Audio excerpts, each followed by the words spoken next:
Welcome to Lunch Break Reviews. Each episode we unpack something from our lunch, whether it's a main course like a movie, TV show, or a comic, or maybe a side dish like a trailer or a hot rumor.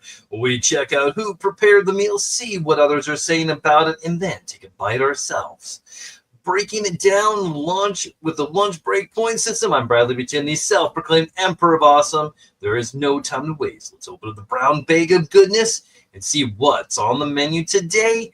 Why, it's Minecraft. Yes, a Minecraft movie. That is today's featured dish. It's time for a breakdown of the story and its creators. Here's a quick synopsis. Four misfits are suddenly pulled through a mysterious portal into a bizarre cubic wonderland that thrives on imagination. To get back home, they'll have to master this world while embarking on a quest with an unexpected expert crafter. And this was directed by Jared Hess.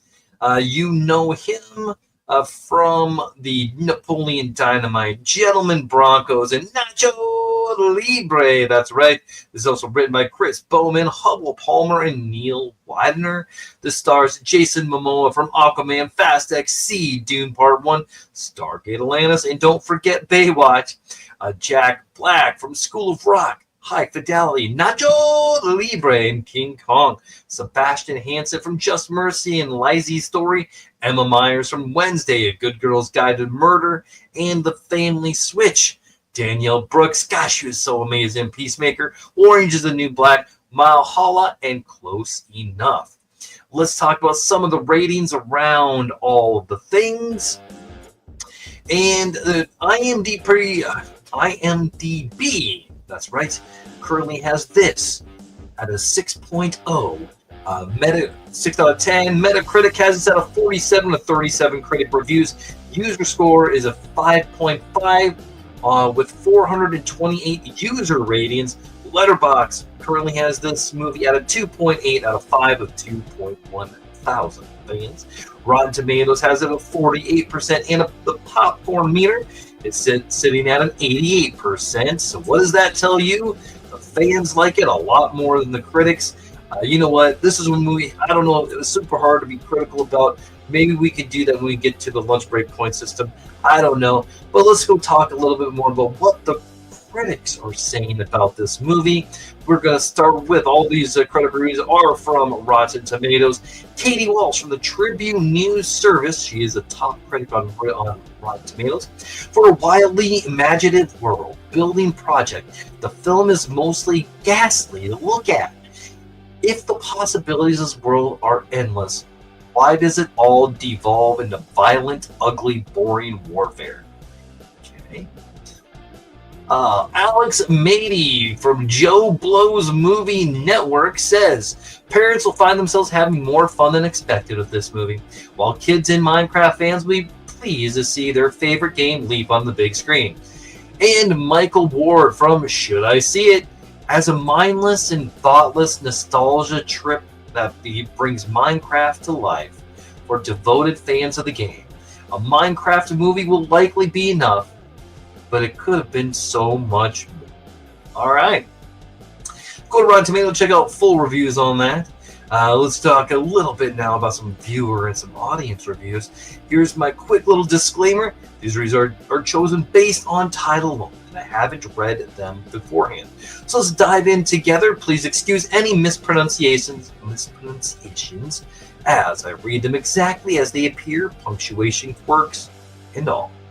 All the reviews on here are from IMDb, and this is from Energy's Conscience, and this is a 1 out of 10. So this is a bad review.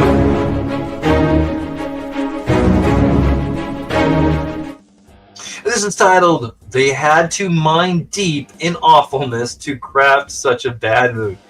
Yeah, okay. So I had 2 free tickets and needed to entertain my nephew, so I thought this would be a good idea. Boy, was I wrong. My 6-year-old nephew barely had a chuckle the whole movie. The adult characters are annoying and over the top, though the kid is okay. The story was pointless and uninspired, but the most shocking bad was the SFX. I actually wondered if the theater had somehow received an unfinished copy of the movie by mistake. You can actually see the blue screen around the edges of the actors and in between the curls of their hair. Some objects used by the actors flicker in and out of existence because their color is too close to that of the blue screen, and in several shots you see the tracking dots. The only good part was Jennifer Coolidge subplot, which had no relevance at all to the rest of the movie. I was expecting for it to be kind of trash, aimed for young kids, but what I witnessed was an actual dumpster fire. I never played the game, so I don't know if it was faithful to the source material, but seriously, I was expecting better even for a Jack Black video game adaptation. Movie aimed at a very young kids. If you want a kids movie with the same message of don't let the real world stifle your creativity, watch or rewatch the Lego Movie. All right, let's keep going. I have another bad review.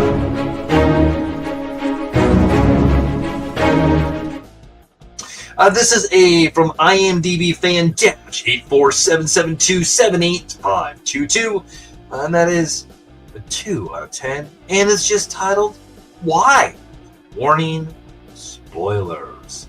I legit created an account just to write this review. This movie sucks. I grew up with Minecraft from the official release in 2011 to even now. This movie was not good. From a game's perspective, it had so many that doesn't happen, which I mean, sure, I get it, some things need to change to make it more action-focused and epic, I guess, but it felt like a knockoff. It felt like a knockoff Minecraft game, and it sucks because they legit had Mumbo Jumbo, my favorite MC creator in the movie, and reviewed it. He's also in a short film, so I was like, damn, this will actually MC accurate. Nope.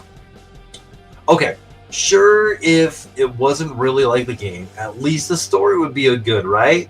No, it was so rushed, it had no time to develop the characters and get us to understand the motives behind them. Legit feels like the movie was trying to rush us into blocks. All the characters' introductions was all compressed in like 15 minutes. Steve, I wanted a mine. Found a glowing thing, now I can do that. Siblings, or our mom just died and now we have to move into a new town. The boys creative and the girls hardworking, I guess. Jason Momoa's character, I forgot the names. Garrett. I used to be such a cool gamer, now I'm lame, but mask it in my glory in being cool. And the other female characters, I have a lot of jobs, the siblings, landlord, and I like animals. Legit no point to these characters. Didn't get a backstory, just got spoon-fed. This happens, and then this happens. Oh, and this other thing happened. Let us figure out the main characters rather than condensing it. The meaning behind it was the only okay bits. Being creative and different is good, but man, it was so poorly executed. CGI interactions and visuals was so awkward. I'm not game accurate. It's not game accurate. The characters suck. The plot was rushed and legit feels like the movie had the budget for the visuals and nothing else. Don't go to the cinema to watch it. Just wait for it on streaming service. Okay. We hear ya. All right, let's do another bad review.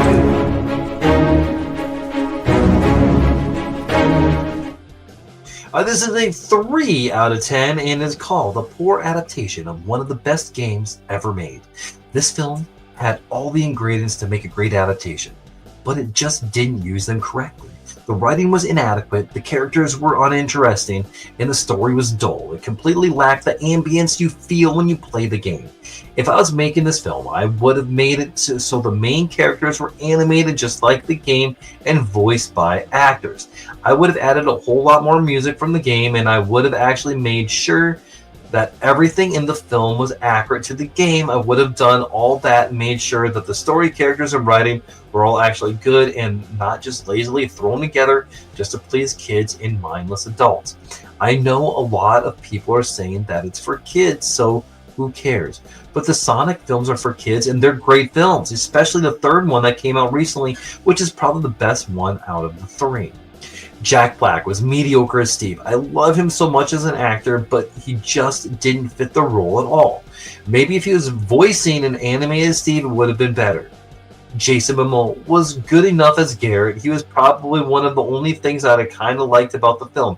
His jokes and his delivery of them were definitely the best in the film. Jennifer Coolidge was alright as the vice principal Marlene. Her character was pointless, as were most of the real-life characters, but she still did a great job making the character somewhat memorable.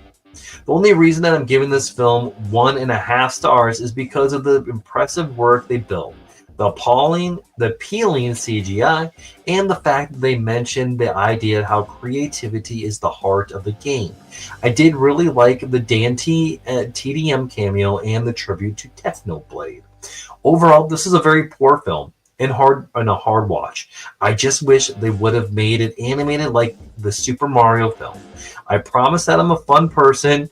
I just would have loved to see a game that I spent a lot of my childhood playing get a much better adaptation than this.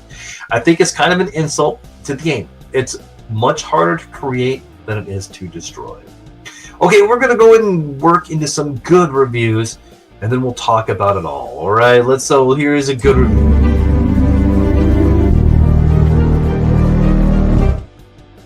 Okay, this is from Niche King 04. This is a 7 out of 10, and it's titled, "You guys are taking it too seriously." I agree. I see a lot of people criticizing this movie heavily, and I don't get why. I mean, it's a kid's movie. It's not supposed to make any sense, and honestly, I kind of like it that way. It is because it's dumb, but it's funny dumb and enjoyable, and plus this movie was special because everybody in the theater while I was watching clapped every time a famous line for a movie was said, and it was so funny. When was the last time that a movie made people get together and actually enjoy each scene this movie did? I like that they referenced Technoblade 2. He would have loved this movie, especially the reactions. If I had to read this movie, I would give it a 7. It honestly was enjoyable, and people are too quick to criticize it, but my point is that it isn't perfect, but it's the people you watch it with that make it enjoyable. Alright, good, I like it. Alright, let's do another one here. This is another good read.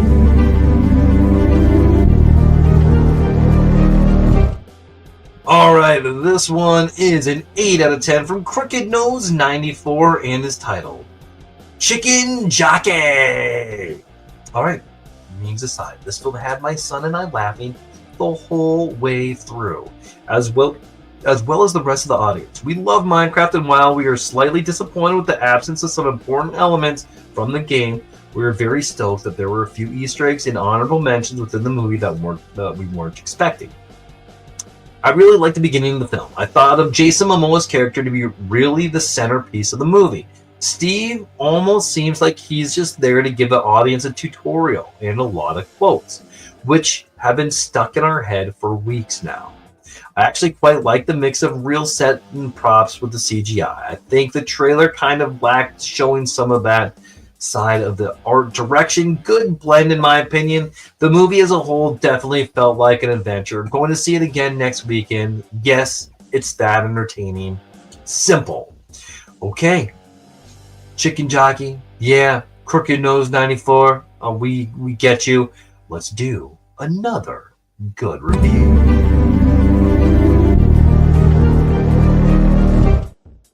Alright, and this good review is a 10 out of 10 and is called Chicken Jockey from Ad08. Warning, spoilers. This movie was so moving, so inspirational, so life-changing. The whole theater cried when Steve said, "Together, we are Minecraft." One of my favorite parts was when Dan TDM appeared as Hero Brian in the end credit scene. The camera work and the visuals were better than I thought they'd be. The writing was top tier and the characters being very well thought out. There was some subtle cameos hidden in the film, including Technoblade, Captain Sparklers, John Pork, and Chris Pratt. I really enjoyed how they were not afraid to add some things that were not in the traditional Minecraft game, like when they crafted a 2006 Honda Civic. Overall, this movie is a 10 out of 10, and I recommend everyone to watch this movie 2.5 times. Okay, one more good review.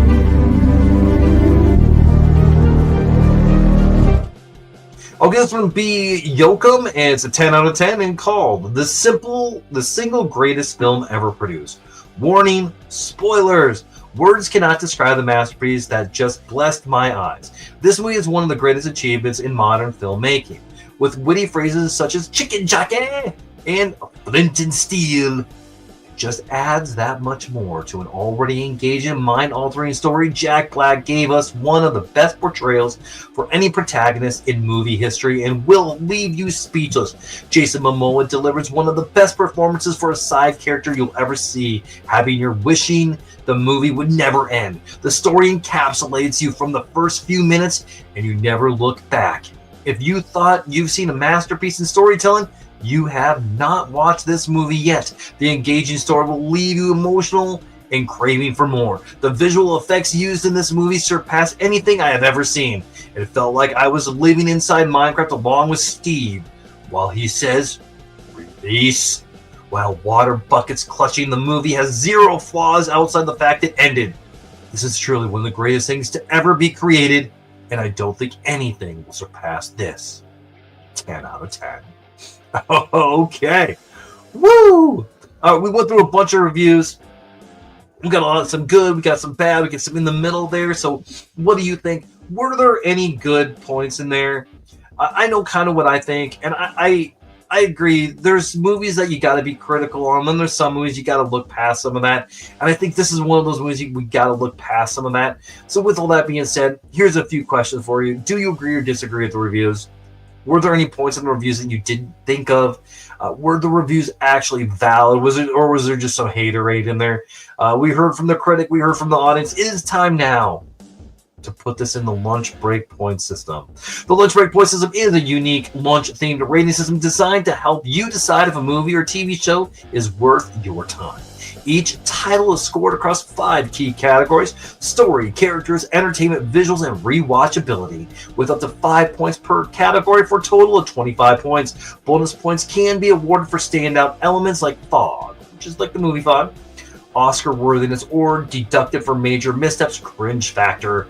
The final score determines if it's a pack it or toss it in the trash. A bad lunch can ruin your entire day. And so here we go. All right, we're going to start off with the main course. So how well does the story hold up? Is it satisfying and engaging?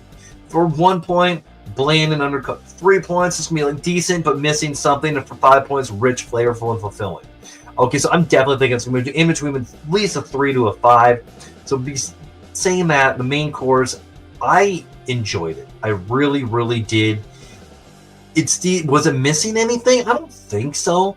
But it was more stupid fun, and so for that reason alone, I'm going to give this a 4. Next is star ingredients. This is characters and acting.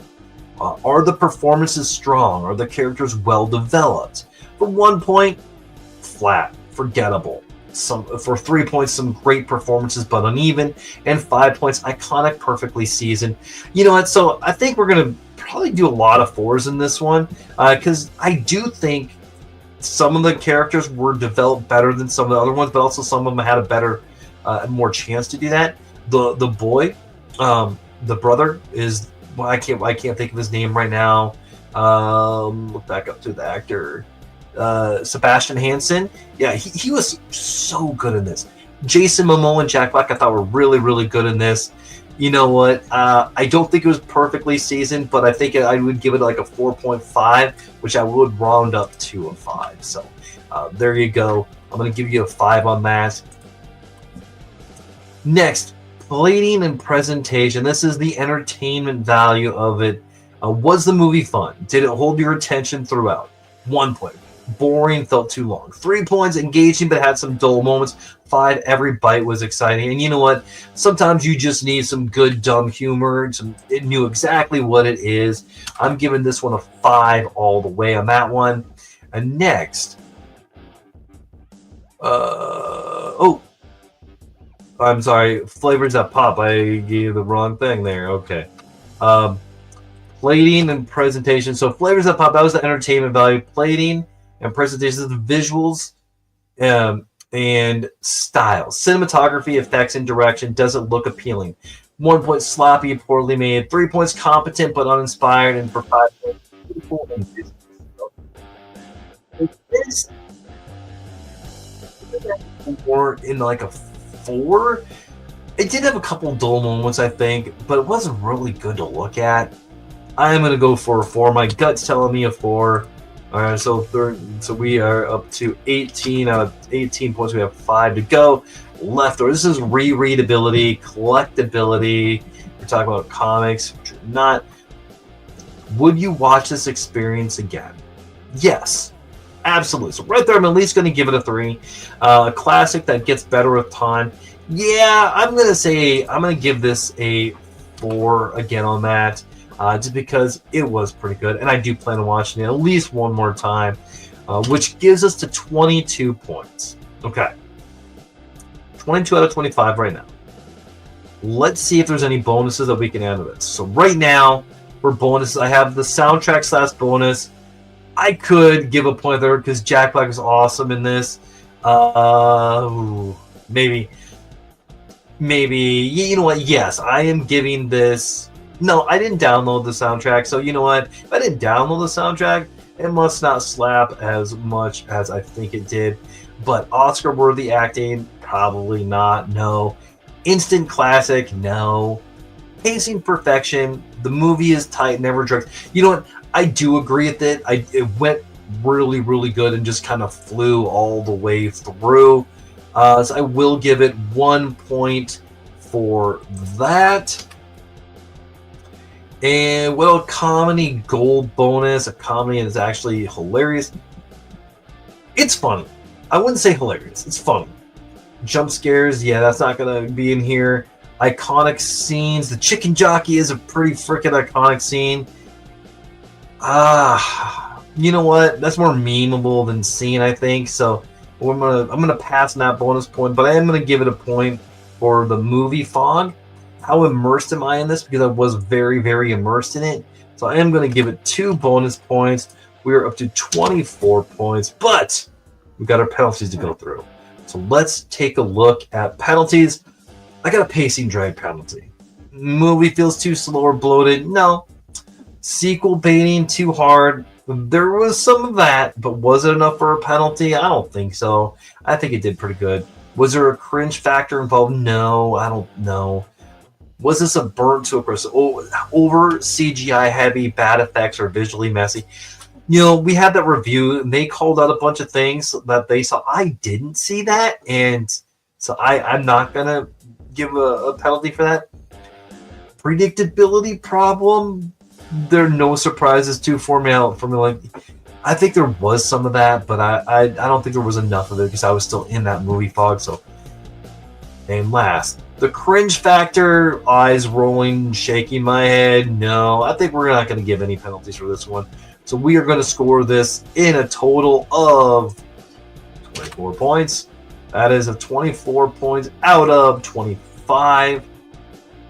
We had to cheat to get there a little bit, but that's okay. That's okay. All right, so 0 to 12 is toss it in the trash. And 12 to 16 has a potential. 17 to 21 is a solid pick. And 22 to 25 is a packet, a must read. With 24 points, this is a packet in your lunch. Okay. Do you agree or disagree with the reviews or my lunch break point system? Let me know in the comments. You can find me on Letterboxd at NerdDadBrad, YouTube at NerdPositive1, Facebook at NerdPositive, TikTok at NerdPositive1, and X at NerdDadBrad. Thanks for tuning in to Lunch Break Reviews. We are under that 30-minute. You got a few minutes left of your lunch break. So for more bite-sized reviews on the latest TV shows, comics, and blockbusters, follow and let me know your thoughts. Don't forget to leave a 5-star rating and share the show with someone you want to make a little more awesome. Want to join the conversation? Reach out. Maybe you'll be the next special guest on Lunch Break Reviews on the next special episode. Bye-bye.